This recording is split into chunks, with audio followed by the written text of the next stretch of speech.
We are going deeper into our practice on multiplication of churches and leaders as we are a church. We've gone through each of our practices, and this is our fifth and final practice. And it's also, like we mentioned in the last video, probably the least favorite practice of We Are Church. It is a challenging one for sure. Really, because what we're saying at the core is we are hoping to see one church become many. Like that's the goal, rather than the church growing up bigger and needing a bigger space and becoming a church of 200 or 500 or whatever. The goal is to raise up new leaders, multiply churches, and like as I move into Cleveland, the dream is for a network of churches all around the city with people who have been empowered, raised up to lead their homes, families, the local church in their community. That's the dream. And there is a gravitational pull away from this. And just to name a couple, and we'll get into more, but the bigger definitely feels more successful. That is one of the biggest challenges with, or maybe draws away from multiplication of churches. It feels counterintuitive to what seems successful, getting bigger. Also, I would say for me as a pastor, my ambition would push me away from this. That I tend to, my ambition and my pride, I tend to want to be seen as a successful leader in my flesh. That's true. That's what I have to battle. So there's that impulse to want to be seen that way, to want to have a lot of people need me. That is something that I can wrestle with in the flesh. I think about like if you were to go somewhere to another country and go, man, we fed 1,000 people. It was amazing. That sounds a lot better and feels better than maybe saying, hey, we spent months training these 5 indigenous leaders who are now going to be able to like feed thousands in a sustainable way, right? The second one sounds cool, but the first one you can do quickly and it feels good and you can execute it like relatively simply. But to raise up leaders, multiply churches, those are all very challenging things. And so, just like an overview of what we're trying to do as We Are Church is, when, We Are Church started in San Francisco, it was one church, me and Francis' home. And he communicated to them early on, like, hey, a lot of you guys are going to be frustrated because in 9 months, we're going to multiply. We're going to be in 2 different churches and I'm not going to be your pastor anymore. And so the goal is that churches, as they grow and get into that, especially like 15 to 20 adults range, that we would be at that point of being able to multiply, to go into 2. And we'll get into more some of the details of what that looks like, because a lot of it comes down to leadership development and training people to take on more within the body. So now, but first, let's go back to like, Rob, can you remind us like why, I'm kind of laying out some of the reasons why this is hard and why we want to avoid it, but why is it important enough for us to have it as a practice? Yeah, I think you mentioned it earlier when you said the goal is to see churches everywhere in our community, in our cities, so that people can access Christ in a family environment where they're known and loving one another. I remember talking with some leaders, and it's just really hard to do with a lot of people to really love one another like we see in the scriptures. So, one of the things that we think happens when you multiply is that you allow other people to come into that space, but you don't lose the intimacy by getting too big. So by multiplying, you're making more space for more people to come in and to have a family experience of church, not just showing up on Sunday. So I would say loving one another, making sure that the kingdom is advancing all over the city or region that you live in. And then the other thing is that in a small environment where there's, you have maybe for us, our gatherings go maybe kind of long, but anywhere from 2.5 hours to 3 to 4 hours, including a meal time. And inside of that, we want different parts of the body functioning, not just one person. So with the multiplication, you make space so that everybody gets to use their gifts. If we had 50 people in my living room, it'd be really hard for everybody to use their gifts within 3-hour span. So, this is giving space by multiplying so that the gifts can be expressed and people could really truly believe in the priesthood of all believers, meaning that God has called us all to minister to Him, to one another, into the world. So those are a couple things I think right? Like goal. We want to see people loving each other deeply, like we see in the Bible. And we want to see people using their gifts. We want to see the raising up of other leaders to shepherd and care for the flock, not just one single leader that everything falls on. And then again, the priesthood of all believers. Those are a few reasons, right? And access for the community to come into these houses. It's good. Yep. Like as we recently started in Cleveland, right now the church is kind of spread out around the city. Some people are driving as much as 25, 30 minutes to gather together. But like part of kind of what you're hitting on, just doubling down on, part of the goal is eventually, and this is what we saw in San Francisco, it started that same way with in France's home. People are kind of coming from different communities, different areas around San Francisco. But then as it multiplies, one of the main things, and we'll get into a little bit more, that we're multiplying around is like location. And so that's a big thing, to be able to have people in a community really doing life together in that way. And of course, this can be done in small groups too, right? For traditional churches, they have a larger gathering once a week on Sunday, and then they have small groups. Like, yes and amen to that. When we talk about multiplying churches, what's big for us is we want, and this is true for some small groups too, but we really want those groups, those small communities, what we would call house churches or family churches, we want those to be functioning with a commitment level to one another. We want there to be spiritual leadership in that body. We want people who are in that community to understand that there are, like, they're committed to one another. It's not like just optional. It's not like a secondary thing, but like, this is like my primary community of whom I'm committed to. And there is spiritual leadership within this body whom I am committed to. And that's where sometimes in small groups, you might not have that. And it's not to say that's necessarily wrong, but we've just felt like that's super significant for people to have. I think the commitment level is huge, that people, to see people in that small space, really not just showing up when they feel like it, not just showing up when like things aren't busy, but to be committed to one another in that sort of way relationally. So yeah, these are some of the reasons that we're committed to multiplying. I have often said, like, man, you're either you just don't share the gospel with anybody and you don't grow. And that does happen oftentimes in house churches. Like, that would be one way you don't have to multiply, is if you don't bring anybody else in. But obviously that's not what we want to do. Or the other option is, if we are going to be seeing God move in that sort of way, like drawing people in, the church is going to grow. And so then the question, kind of like Rob's getting at, is what are you going to do? Are you going to get bigger numerically, or are you going to have a mechanism for multiplication? And there's different ways to go about it.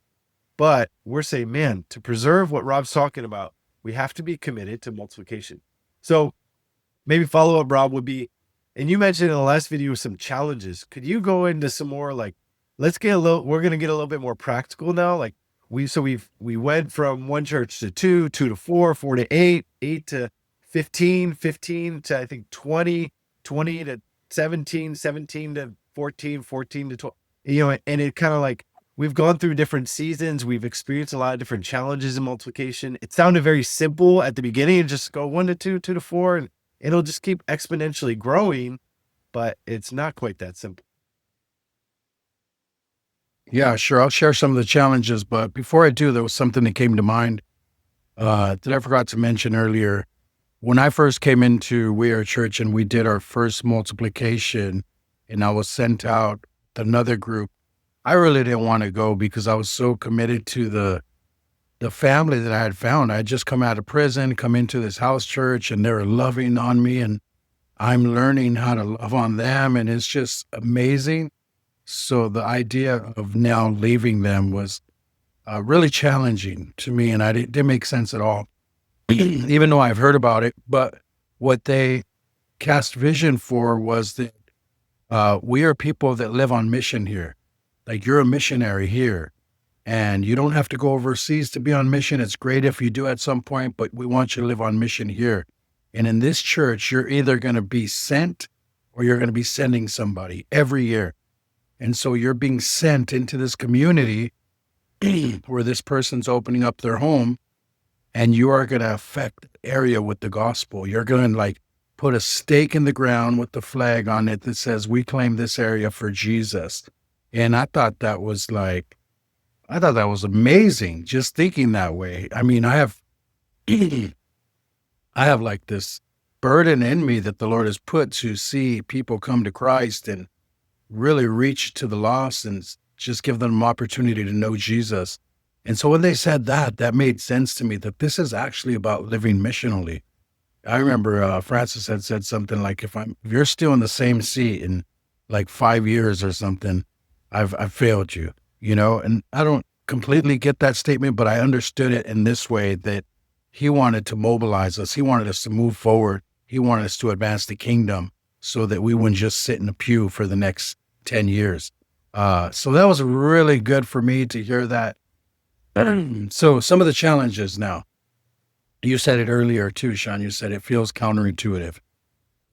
I described that right now. It feels like, man, you're telling me to open up, be vulnerable with these people and share my life with them and my struggles and my weaknesses and love on them. And then after a year or 2 years saying, now we're going to split this thing in half. That's really, really hard for people, especially people that take a long time to open up. But again, you have to kind of cast a vision that we're living missional and then be wise. So people don't like multiplication. People prefer not to. People prefer to stay and be comfortable, especially shepherds. Like they like to just kind of nest and gather. But there's something about it that causes us to grow. So that's probably one of the biggest challenges, I think, is getting the people to really believe that they're on mission and they're advancing the kingdom, and that in a way we're picking up our cross and denying ourselves and going after Jesus so that other people could know him. I think that's one of the biggest challenges. So you got to continue to cast vision. You can't just let it, pop up last minute and people are like, whoa, what happened? What's going on? I think another thing with the multiplication of churches that we realized was really an important piece of it. It's a challenge to do and you just don't know what you don't know. And so we knew about fivefold ministry. We didn't put a lot of emphasis back in the day, but we just kind of multiplied where people live close to and who would fit where and what looked good and felt good. But there's like a real importance to knowing gifting. And sometimes like all the teachers want to hang out with all the teachers and all the evangelists want to hang out with all the evangelists, but really strategically trying to place people where they would edify the body and challenge the body to move in that, gifting that God has given them. So I would say the fivefold ministry is an important piece, but it's also a challenge because again, those people like to hang out with each other. All the intellectuals or the teachers like to hang out together. The evangelists like hang out together. The apostolic people just don't like hanging out with anybody. It's like going, let me just play it. But other challenges that we've seen is pastors burning out and, like carrying everything themselves. I remember we did a list, like what is a pastor of We Are Church actually responsible for doing?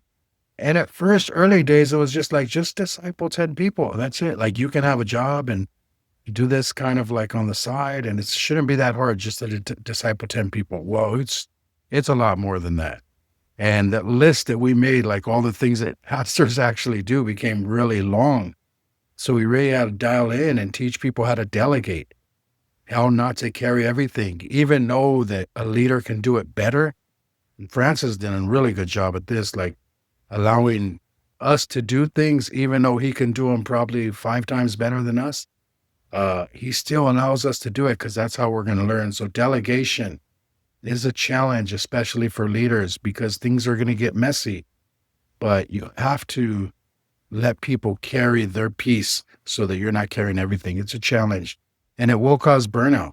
We've seen that where people just working jobs, raising families, and then pastoring at the same time. if they're not trained in releasing and delegating and reproducing themselves, then it can really be a burnout for them. I would say one of the challenges that I realized maybe about 6 years into it, we had already moved maybe 2 times, um, is that when you're invested in a community, like missionally, it takes a while for them to actually, some places, to realize you're not a cult and you're actually followers of Jesus and it's a safe place. So for me, it's usually taken like 2 years to 3 years, and then people start really in the community, not in the church, opening up and showing interest in the church. And then by then you move and you lose traction and you leave somebody new there. And it just, that's been a struggle for us, to like really reaching the community around us and not just importing other leaders from different places and other church people from different places, but actually reaching the community that we live in. That's been a real challenge. Sticking around, because, it's like with evangelism, like there's seasons for sowing and there's, seasons for reaping the harvest. And I feel like we did a lot of sowing in a lot of places, but we didn't stick around for the harvest because we moved it, multiplied to another place and it grew or whatever. But so those are a few things that come to mind. I mean, there's a number of things that go on, but it's challenging. But I've seen the beauty of it too, where you see people taking responsibility, stepping up, and communities being transformed and people falling in love with Jesus because we didn't stay in the same holy huddle. Yep. Yeah. And maybe hitting on a couple of those things you mentioned. One, the hope is that, like when that church multiplies into two, the one that, so to clarify, just to make sure people understand, there's one that stays, right? But half of those people that are going, those relationships now in that community, the hope is that this group that's staying would keep those going. But kind of Rob's hitting on, like, sometimes the reality is you've been invested in that community, building relationships, and now you're planting in a different place. And that can be hard. Also, part of it is like, we see Paul doing that biblically, right? Like Paul would come into a city, preach the gospel, invested deeply in a few, and then he would leave and just have to trust that the gospel is going to be carried on by those who are staying. And so these are like important tensions to wrestle through. But obviously for us, they're like, man, but we still feel like this is super important to multiply. Another thing I would hit on is, as far as the pastoral burnout, just, I guess wanting to double down on what Rob's saying with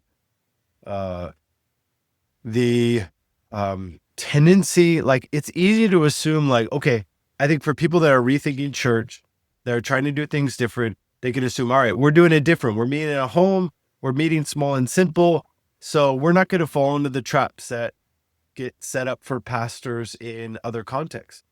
And one of those traps is that the pastor would take on way more than he's supposed to, where the pastor's like basically functioning like he's got all of the gifts and all of the responsibility to make disciples, to preach the gospel, to organize events, to do like all these different things. And yet what we've experienced is in home church, when we're gathering small and simple, there's still that tendency for pastors to take it all on. And so it's really important for any of you that are listening who are pursuing this to make sure from the beginning, you're not taking it all on yourself. It's easy to want to be the hero. It kind of feels a little bit good. Like, man, these people keep looking to me, and it's not a conscious thought, but like subconsciously, there's something we like about that. But it's also very unhealthy and it's not going to be sustainable. And after a couple of years of doing that, you're going to start to get a little frustrated. Like, man, why does it feel like I'm always doing everything and nobody else is doing anything? Well, we have to set an expectation. And that's part of gearing up to be able to multiply. Is if you have one pastor and 20 people who are not doing that much as far as contributing to the life of the church, like you're not ready to multiply. You're not raising up new leaders. Raising up new leaders starts with just inviting everybody in to use their gifts and contribute. I mean, we've talked about this before, but it's really important. But we've seen that burden start to like weigh on people. And then after a few years, they tap and they go like, I'm not interested in doing this anymore. And then it gets put on to somebody else to pastor the church. And then that new pastor is like, hey, this is kind of a heavy load, and looks at some of these other guys who have led before and be like, hey, would you be willing to help? And they're like, no. Like I'm done. My time is done. And so that can be a tendency. Like we've seen that happen, and really encourage people to be thoughtful about that. Okay, Rob, could you also, getting practical, what are some, a common question we get is, as we're gearing up to multiply a church, what are some of the considerations in like who goes where, how you go about that? What does that look like practically? Yeah, for sure. I think really practically location is important. When you're thinking about multiplying, a lot of times what we've done is just like, okay, we're multiplying this pastor and he has a house, so we're going to go gather at his house. That's a good, I mean, it's not bad, but also praying and asking the Lord, where are we supposed to be? Where are we supposed to go after? And so just that whole mindset is different for me, thinking like intentional location. Does it have to just be at the pastor's house that's going to start leading? Or is there like people that we're going after? So location's really important. And when you're multiplying, like if, Sean lives in San Francisco, I live in East Palo Alto, and we want to, somebody's going to open up a house church in San Francisco, then Sean's probably going to fit better in San Francisco. It's just common sense, right? But we also got to think about gifting, because we talked about that earlier about the fivefold ministry. But if we just put people geographically where they are, where they're closest to, and there aren't like gifts that would edify the body, or some pieces are missing, and then we're over gifted in this house church, like where we're sending them out from, all the teachers live geographically over here because we live by Stanford and they're smart over here. Then Sean's people over there in SF don't get good teaching. So you got to think about that. You got to think about family dynamic. Like, is there a healthy family that represents the gospel and the kingdom, so that other young people coming in that are not married can look at that family and grow from them and learn from them? Life on life discipleship, not just coffee meetings, right? But they look at, like my wife, she's raised, we got 5 kids in the house and she's stay at home mom.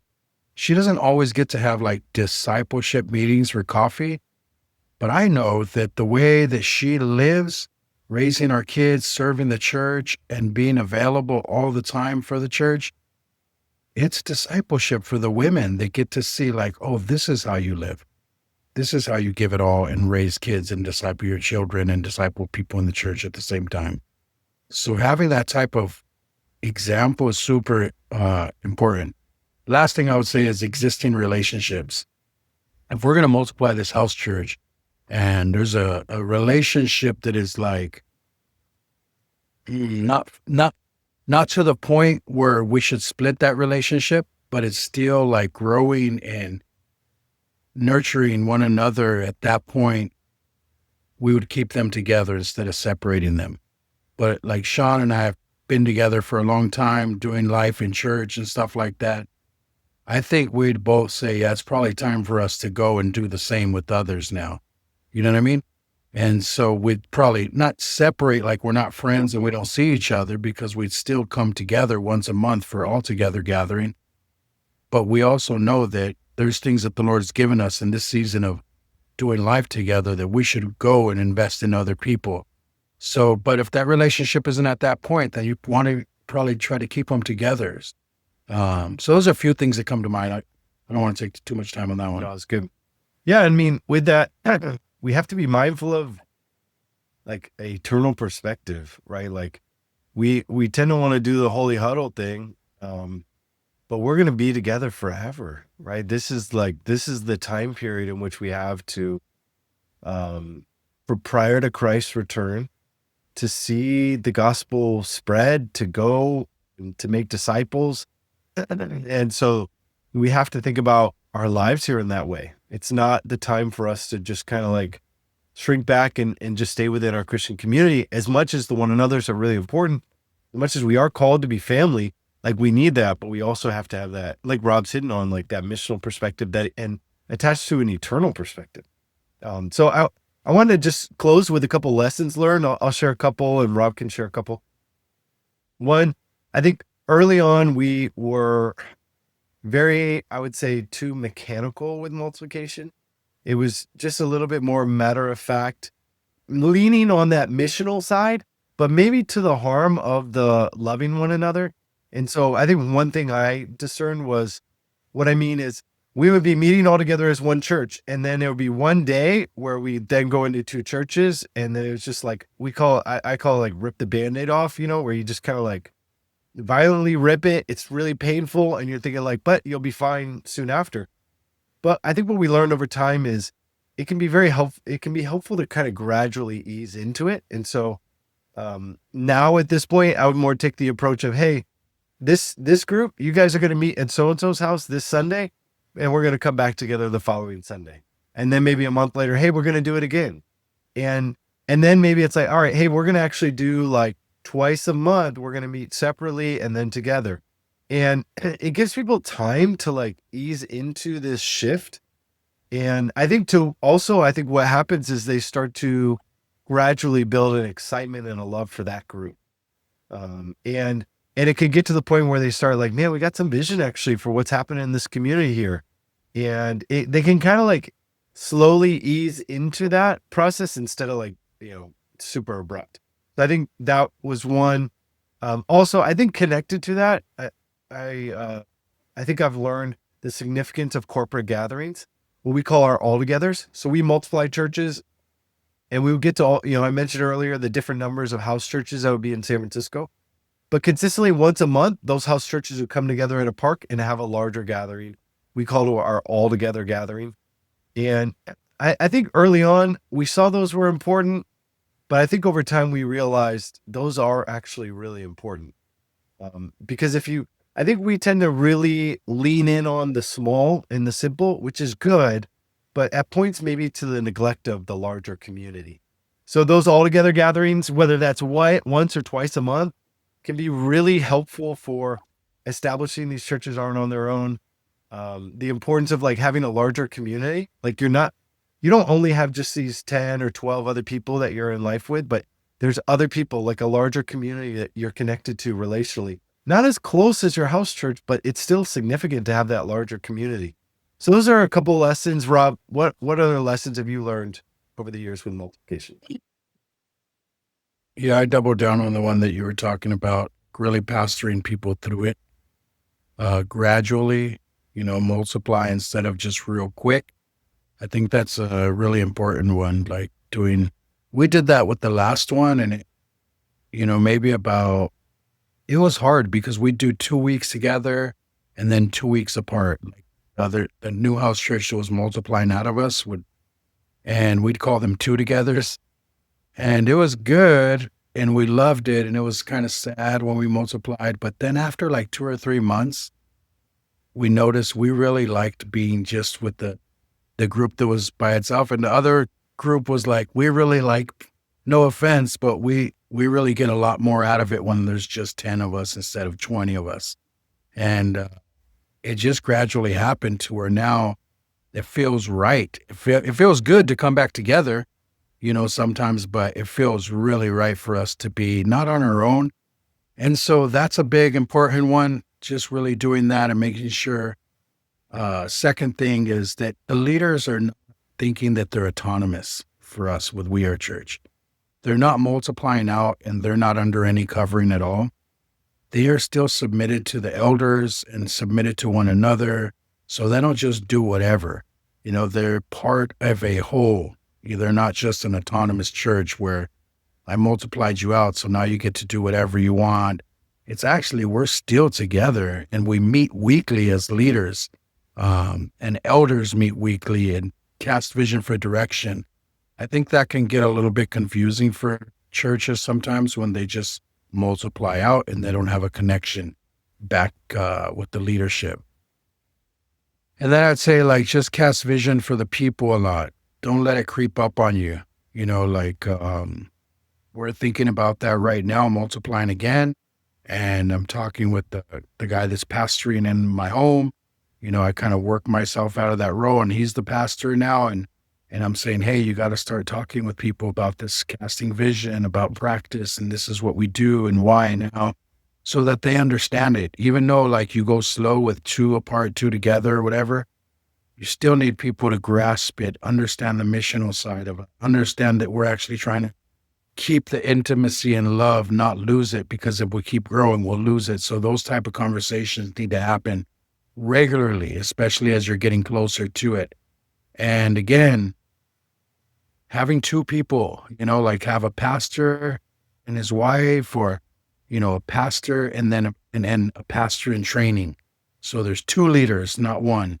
It's really helpful. I've done it both ways where I just send people out, just a pastor and his wife, but it's always better to have twos. I mean, I know it sounds kind of cheesy, but Jesus sent them out in twos for a reason. Like, it's better to, and for accountability purpose, it's easy to be deceived and not see things and convince yourself that you're right. So to have somebody that's with you leading, it's really important.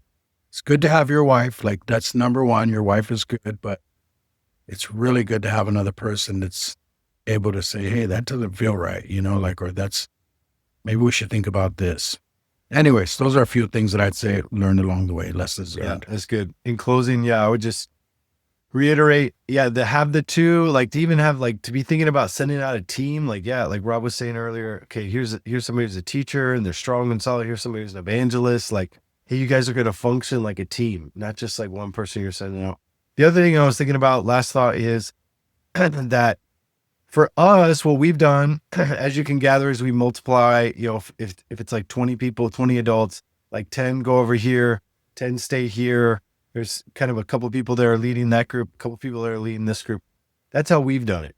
Now, we also have friends who have tried to do different things. And I really love those. And actually, I'm even like trying to lean in on this a little bit more in Cleveland, is the idea of how a lot of people will approach multiplication is there's one, and then instead of like multiplying and like splitting that in half, what they'll do is they'll encourage everybody in that group to be trying to start something outside of it. So you're in this church and try to be starting another one. And so maybe start a Bible study in your home. Maybe like this family in this church, they're trying to start a Bible study in their home with people in their community. So as they're meeting people who are interested in like Jesus, instead of inviting them into this, they start something in their home, and that could eventually become a church. And so there's different ways to approach multiplication. Doesn't have to be exactly like this, but really encourage you to be thinking of it. How are you going to multiply? How do you multiply leaders? How do you multiply churches? Or if your context is small groups, how do you multiply small groups with strong leadership? We have to be thinking in terms of multiplication, and pray blessing on you in that journey.